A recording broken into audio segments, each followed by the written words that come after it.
take me back to October 7th. Obviously, October 7th was a big day that kind of precipitated all this, correct? So October 7th was when Hamas terrorists infiltrated the Gaza border in the southern tip of Israel, and they went into different villages and different kibbutzim in Israel, and they massacred, brutalized, raped, and kidnapped many of our innocent civilians. Can you educate me on the history of that? Well, there's a long history of Gaza. Israel left Gaza in 2005, and at that time, the Hamas threw over the Fatah government, which was the government in power at the time. Israel has not been in Gaza since 2005, and since 2007, when Hamas took over ruling Gaza Strip by throwing over the government there, killing them, throwing them off of buildings. They're the ones that have been in control of the Gazans since that time, and they basically just want to obliterate Israel and every Jew on earth, and that's their mission. So, can I ask you about the event today? Sure. What do you hope to see from the gathering today? First of all, gathering together is always very important during dark times, and we're hoping that the media sees this and put pressure on the Qatari government to put pressure on Hamas to release the hostages. Is this an Israeli-Palestinian, or is this an Israeli-Hamas thing? No, this is an Israeli-Palestinian against Hamas. Together, the innocent people of the Palestinians, innocent people, and the Israelis together want to uproot Hamas, just like America uprooted Al-Qaeda, and England uprooted the Nazis. Palestinians and the Jews together want to uproot terror. So this is an Israeli-Palestinian thing, or is this an Israeli-Hamas thing? Well, I think it's a Hamas versus Israel, first of all, and versus Jews. And secondly, it's Hamas versus any kind of Western society. Hamas doesn't want anybody to live in a Western society with the way we live. They want the world to be dictated by their extreme views. And so first it starts with the Israelis, who are on the front line of it, and then it's going to be the rest of the Jews, and then it's going to be the rest of the world. So I've been filming the pro-Palestinian protests in the last couple of weeks because they've been here. And a lot of what they ask for is a ceasefire. Do you believe that's a solution? A ceasefire would be a very cruel thing. It's like if you have a man molesting a child in the bathroom, and you just say, "Stop! Don't go after the cops are coming now. Don't go after him." 130 people now, they're being held hostage. Ceasefire means they're there for life.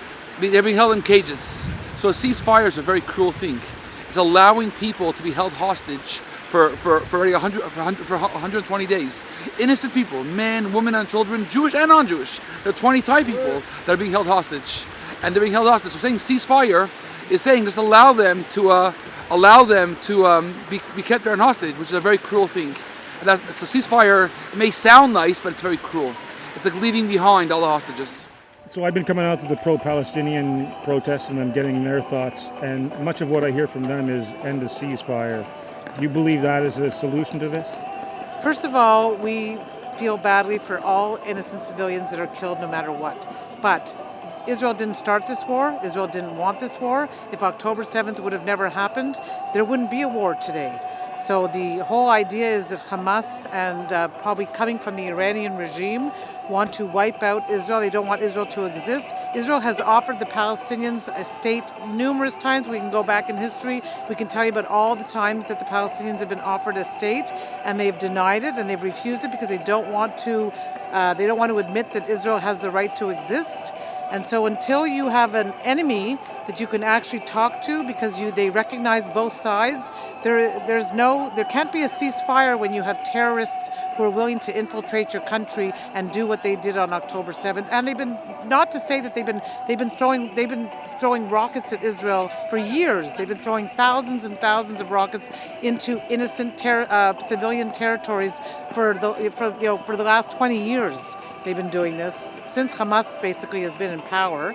And so you can't live on a border with people that all they want to do is obliterate you. So you can't possibly ask Israel to cease fire when that terrorist threat is still there.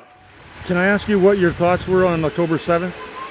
It was just tears, there was no thoughts. It was a Holocaust. The Holocaust was always in black and white. The Holocaust now was in color. Seeing it so recent, men, women, children being baked and massacred and raped, The feeling was beyond words. There was no feeling. There was a numbness. It was just tears. There was no thoughts. It was a shock beyond words. It was unbelievable.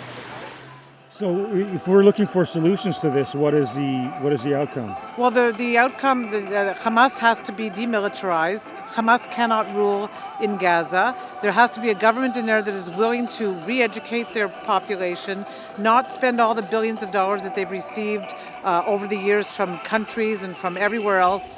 All they've done is build tunnels, build weapons. They have not given their money to the people for education, health, infrastructure. So when you have a government that is willing to do that, then you can talk about peace. The Palestinians would say that the solution to all this is a two-state solution. Do you believe that's the case? It's very hard. It's a very hard answer to answer, because when they recently did the study in if people came and wanted peace and wanted a sense of community and all that, the answer would be yes. But unfortunately, we see that the real goal, the real intention, is for many people, it's massacre and murder. So if we let down our guard and we create a sense of to the solution, and this happens again, we're at fault. We have to create very, very strong borders, very strong boundaries. So in theory, it would be good, but in practice, I think there's too much hate for Israel. And I don't think they want. I think they want a one-state solution, and it's not Israel. And they're saying clearly, from the river to the sea, Palestine will be free, meaning river to the sea, so that's all of Israel. And that says clearly that their goal is not peace. Their goal is to massacre more and more. And we can't allow it to happen. In 1944, 1943, we didn't have an army. Now we have an army to stand up for our rights. The other thing I'm hearing on the other end in the pro-Palestinian gatherings is the solution is a two-state solution. Is that doable? Well, right now it's hardly doable with the threat that exists. If the other side of that two-state solution is willing to infiltrate your country and do what they did on October 7th and continue to throw rockets in civilian territories, a two-state solution can only exist when you have a willing partner. And they've been offered a two-state solution over and over and over again, and they've always refused. So how do you see this ending? I see this ending with the complete destruction of Hamas. And you need to put in a government in Gaza that is willing to rebuild their entire ideology, their entire infrastructure, their entire education system, and they need to recognize that Israel has the right to exist. So I've been doing some research on the number of casualties on the Palestinian side, and from what I gather, it's 30,000. And I understand it's 2/3 of those are women and children. Is that? Okay, so first of all, I don't know where you're getting that information from, because if it's anything coming out of Hamas, I wouldn't believe a word that Hamas government tells us. They don't talk about how many combatants or how many, I don't even want to call them combatants, how many terrorists have been killed. They lump them all together, and there's been thousands of terrorists that have been killed, so I won't quote any of those numbers because I don't believe a word that Hamas says. Are there innocent civilians lost? Unfortunately, yes. In a war, innocent civilians are lost, and it's a terrible thing. It's a horrible thing. Nobody wants Israel to kill any innocent civilians, and nobody wants any innocent civilians to die on the Israeli side. But when Britain invaded Germany, nobody talked about the innocent civilians. And so unfortunately, war is an awful thing, and there is collateral damage. But the numbers, I have no way of proving what those numbers are. And they never say anything about how many terrorists have been killed, and there's been thousands of terrorists killed. So how many Israeli hostages are being held at the moment? I believe the number now is about 135, 136. Whatever, one is too many, if you ask me. So how's this impacting you here in Canada? Very, very hard. Very, very hard. Are you seeing a rise in anti-Semitism? Yeah.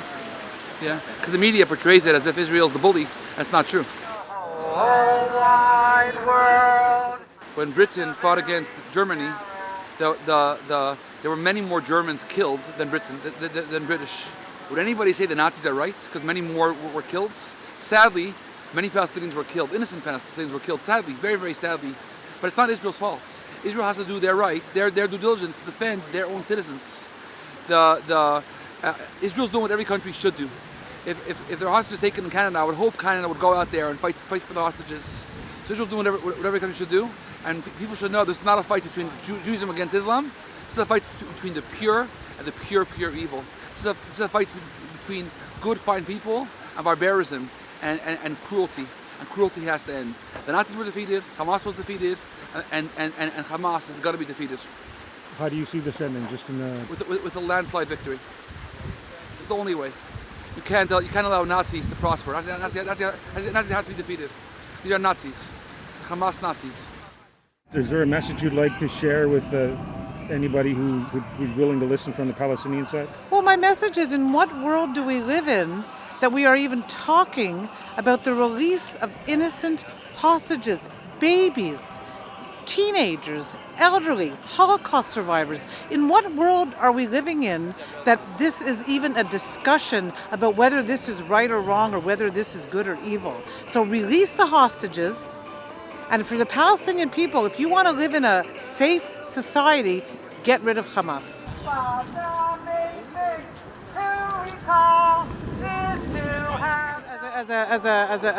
As a Jew in Canada, it is actually frightening and so disheartening to see the amount of anti-Semitism that there is out there. There was not 24 hours of sympathy after the raping, brutalizing, beheading, the torture that went on October 7th. Right away it turned into an anti-Semitic thing, and that is actually mind-boggling. Have you ever experienced that level in your life in this country? Not in my life. I've heard about horror stories from the Holocaust, but I never ever thought that we were living in such an anti-Semitic time, and it's quite frightening.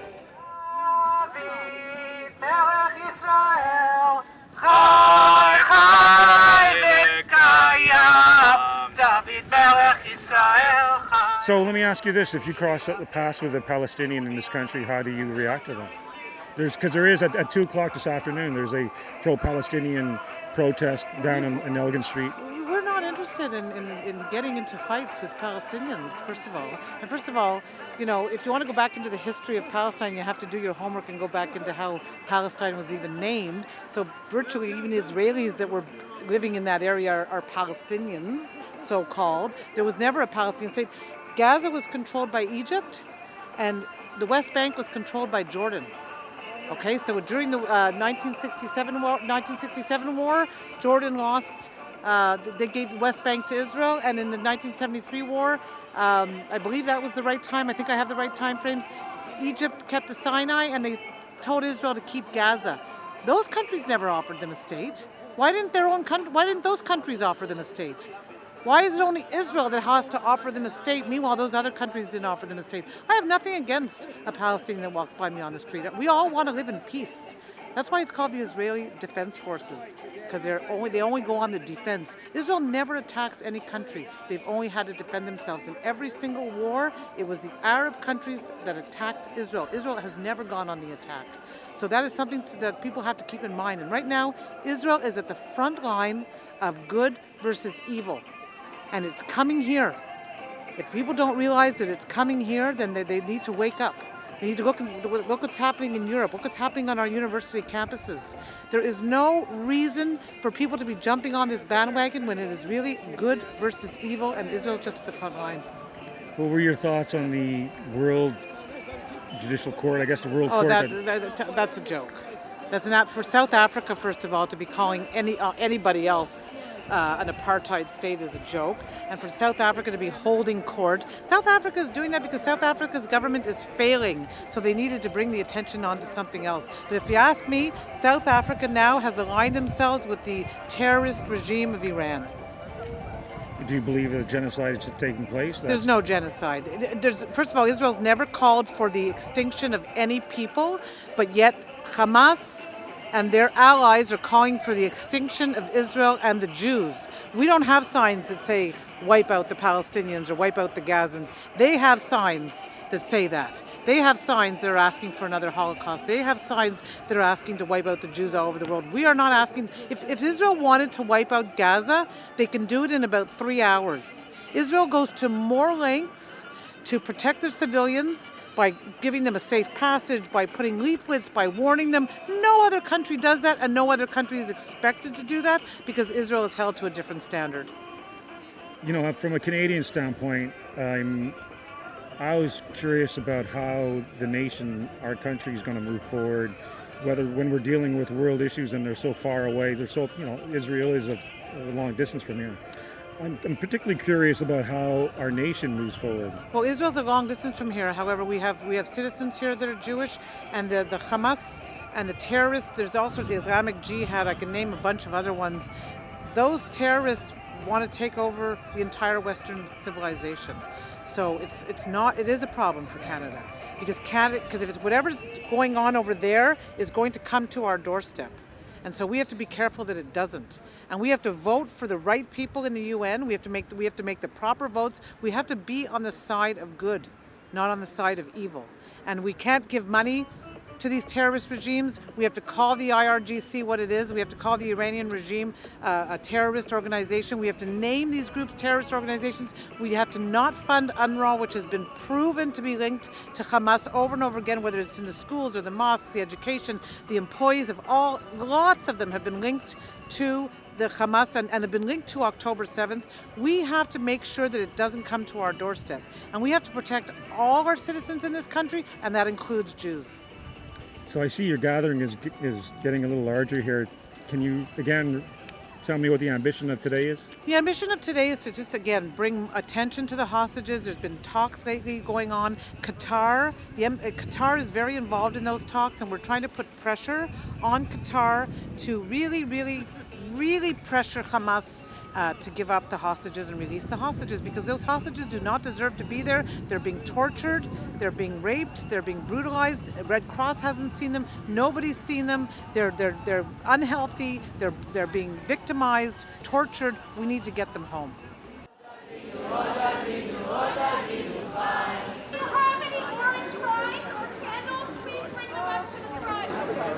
Can you tell me about your poster? Sure. Well, I made it 3 months ago on the first demonstration that we had. It was a combination of all the feelings I was feeling at the time, the anguish, the pain, just the sheer horror in the eyes of the people as they were slaughtered. And I was trying to express that as I was making the sign, and I thought what to put on the sign is like Hamas release the hostages, surrender, and it was kind of obvious. It's not something you need to say anyway. So I just thought to express what I felt in my soul, just the pain for all the people that's been murdered. Are you an artist? Would you say you're an artist, or that just came out of you? It just came out. I mean, I draw from time to time. I'm a graphic designer by trade. But that just came out of me. Can I ask about how you're feeling today? I was afraid there's going to be even less people because unfortunately we don't do big gatherings. But I'm really proud everybody came up. I'm really proud of the support that we came in, and we really want to have the hostages back. I think it's important to show up and show the solidarity, and we want our people to come home alive and healthy. That's really it. Can you tell me about how you felt on October 7th? Horrendous. I woke up, my wife looked at the news feeds, just making coffee, laying in bed. She looks on the phone, and it's the first alert stamp coming in. It's 30 people killed in altercation. Like, it can't happen. How can it be? There's like borders, there's patrols everywhere. How can it happen? And then more, 100 people, 150 people, 200 people, 300 people by the evening, and the videos started coming in on Facebook of the terrorists just butchering people and beheading people with shovels, and you just look at it and you cannot stop look at it, and you just sit there in complete terror, anguish, just crying your eyes out. I called up all my friends, people I haven't spoke to even for a while as well, just reaching out and see if they're healthy, if they're okay. And luckily for me, all my family is here. My friends, they have not been affected. But it's like you're saying, 6 handshakes you can get a person. For me, I think for everybody here, you're one handshake away from a not the cemetery, but from a burial, essentially everybody in Israel, in here, they're one handshake away from losing somebody that day. So, and it's like we're not a big community, we're a small community, and I think it's everybody felt it. Everybody felt it, and it's felt horrible.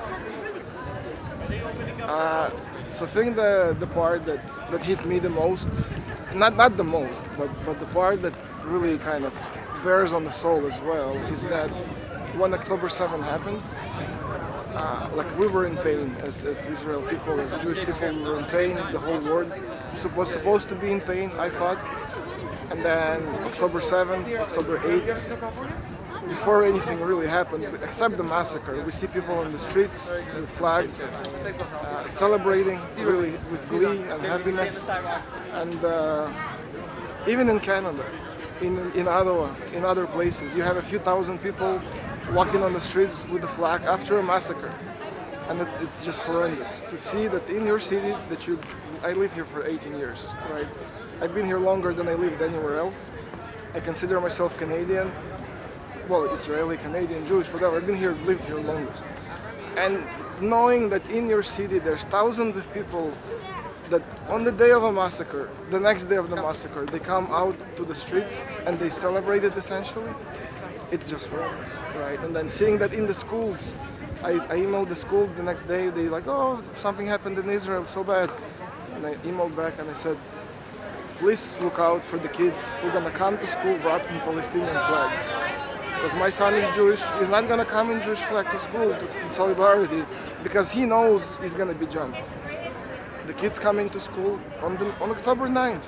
Israel hasn't attacked anybody. There haven't been any bombings. Nobody died yet except the massacre. Kids coming in wrapped in flags. What does it tell you about the society? There's no talks about it, right? Nobody really addresses the kind of the elephant in the room, the huge anti-Semitism, the wave that's just coming, and you can feel it. Like we as a community, we can feel it. It's heavy, and it's really unfortunate. I think that's really, except the massacre, which was horrendous on its own, that part, you live in the community and you see that happening, that weighs as a burden even more. So, yeah, just wanted to say that part. So this is happening in Israel, but this is hitting home right here in Ottawa. Yes, and it's not. I'm not the only sole person, right? There were groups arranged to watch over schools. They buffed up the security just because parents were afraid to send their kids to school. Right? You kind of get scared for just walking around and like you hide your Magen David. People took their mezuzahs from the doors. You're really afraid to show your identity in a situation like that. And then it's unfortunate, right? Because we live in a country where you're really not supposed to be afraid for who you are, for your business and whatnot. And we are there, right? And then it's the people that you live alongside with, really. And then you kind of start asking yourself a question if there's a call for them over here as they calling out for Intifada. I lived through Intifada, right? I grew up during the Intifada. I know what Intifada is. My wife lost friends in an Intifada. Like my friends lost friends during an Intifada, right? So you know what they're calling for when they're like, oh, jihad, from the river to the sea, Intifada, the only solution, revolution, right? I lived through that. Like you're afraid to go on a bus because it might blow up.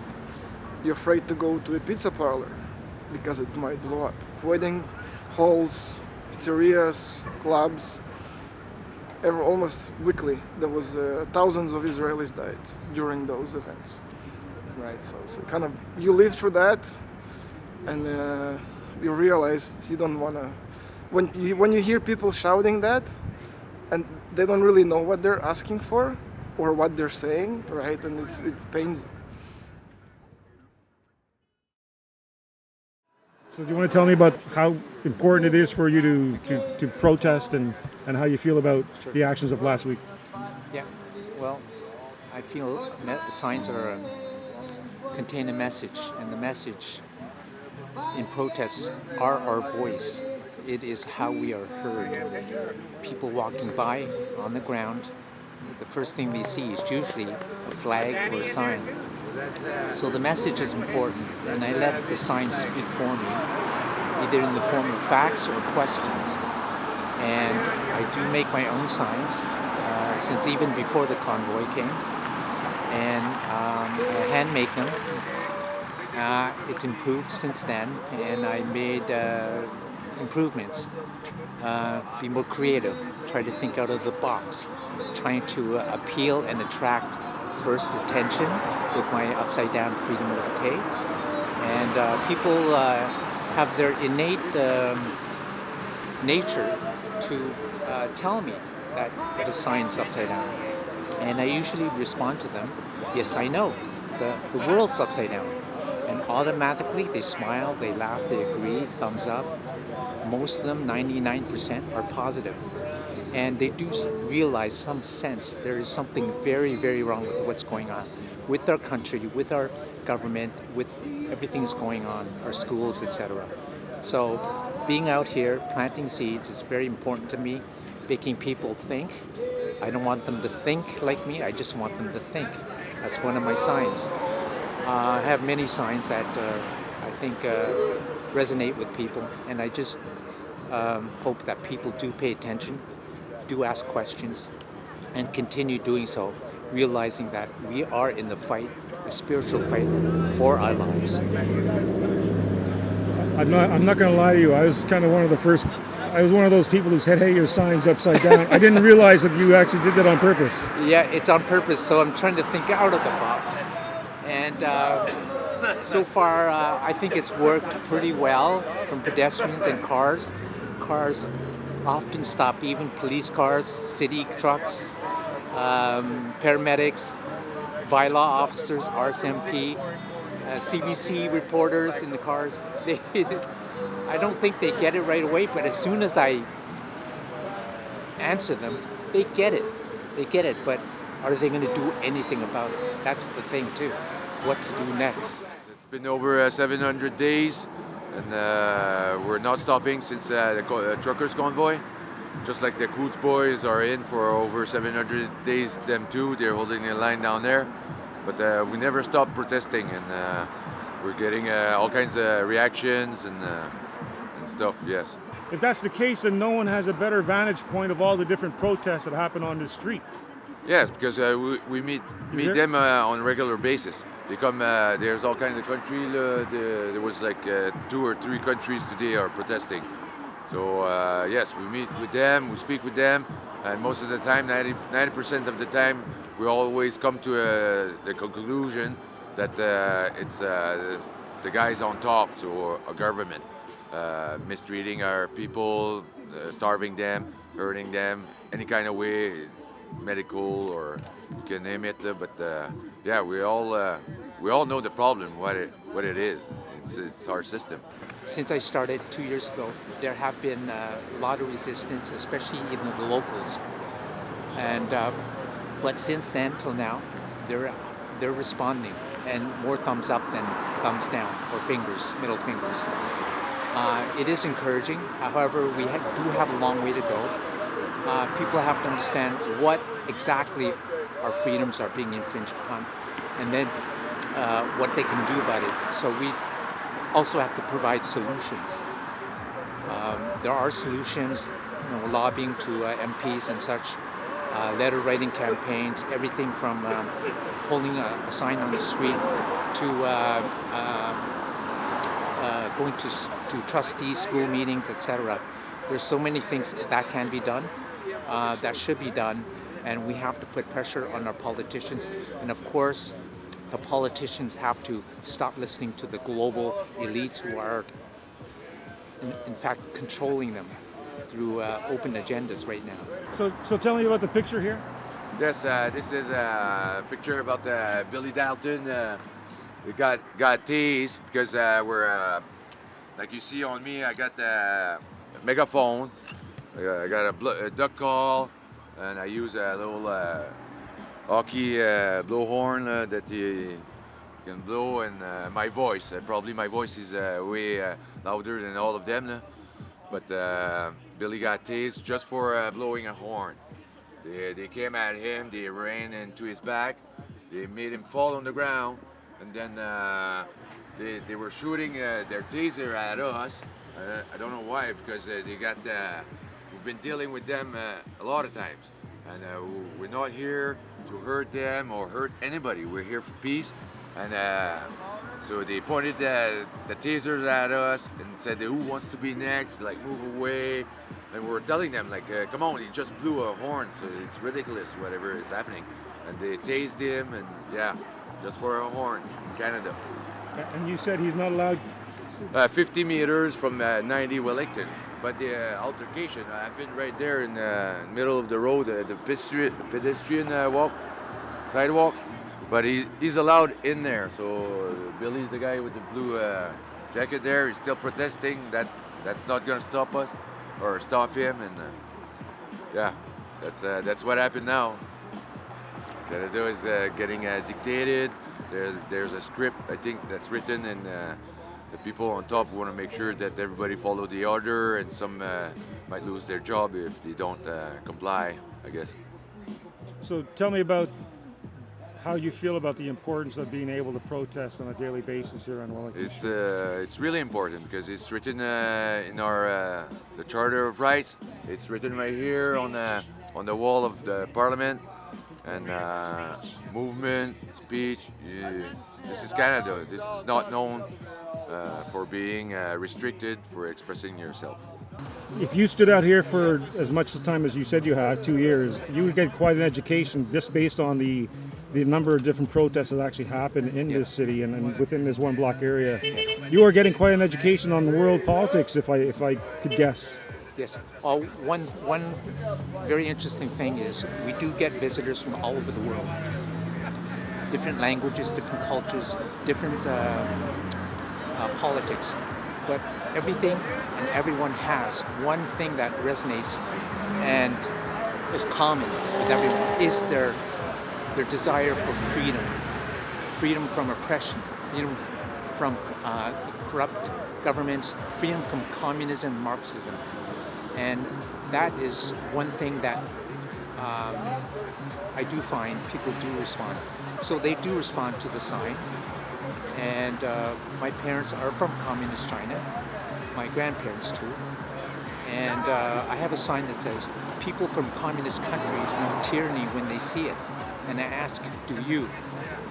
And so a lot of people from third world countries, from communist countries, socialist countries, do see it, and most of them totally agree. It's the younger generations that usually don't. Even our local population, they don't taught history. They don't know what true oppression is.